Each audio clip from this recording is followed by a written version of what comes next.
Here is an echocardiogram from apical 4-chamber view showing primum atrial septal defect.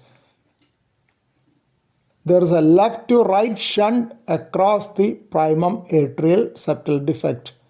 This is a tricuspid regurgitation jet which is associated with ostium primum AST.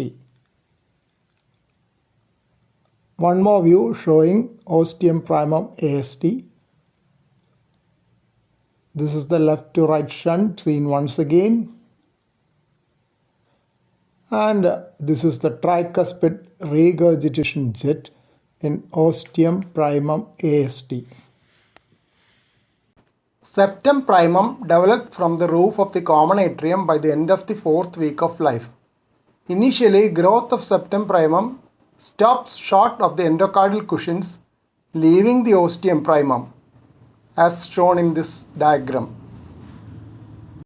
Later, when the septum primum fuses with the endocardial cushions, ostium primum closes.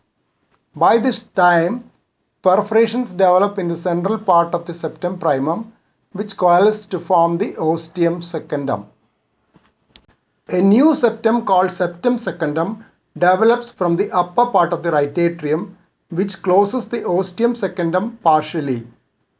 The lower part of the septum secundum is crescentic and remaining part of the ostium secundum is the foramen ovale. The septum primum gradually disappears, leaving the lower portion as the valve of the foramen ovale.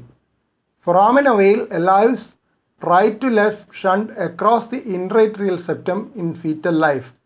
After birth, when lungs start functioning, pulmonary venous return increases the left atrial pressure, leading to closure of the valvular foramen ovale.